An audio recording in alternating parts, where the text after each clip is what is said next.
In considering children, remember that the primary responsibility of all courts is to consider the best interest of children. There are three major factors involved in the children to be resolved. Conservatorship, which is the legal term defining the rights and duties awarded to each parent, child support, and possession and access, which is the same thing as visitation. The first of these factors is conservatorship. You have probably heard the term joint custody. In Texas, there's no such thing. Here we have two different types of conservatorship, sole and joint managing conservatorship. With sole managing conservatorship, one parent is named the sole managing conservator and the other parent is named the possessory conservator. With joint managing conservatorship, one parent is named the joint managing conservator with primary possession and the other parent is named the joint managing conservator without primary possession. The primary difference between the two is that with joint managing conservatorship, we try to establish a sharing of decision-making for the children, and with joint managing conservatorship, the court will often place a geographic restriction on where the children can live.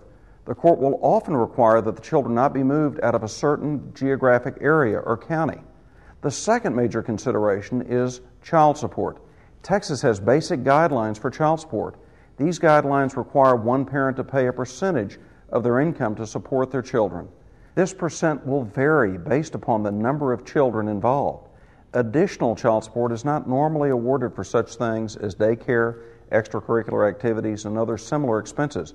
However, child support above guidelines may be awarded if the children have special needs or in other special circumstances.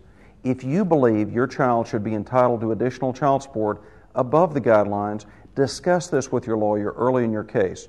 Additionally, the paying parent is often required to maintain health insurance for the children and generally must pay half of any medical expenses not covered by that health insurance policy. The third factor we look at is visitation.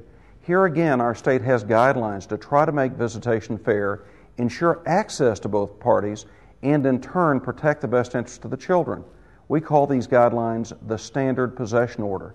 When children are over a certain age, this order provides visitation on the first, third, and fifth weekends of the month, alternating spring breaks, 30 days during the summer, every other Thanksgiving, split Christmas, school vacations, and other holidays throughout the year. Parties that live more than 100 miles apart have a slightly different visitation schedule.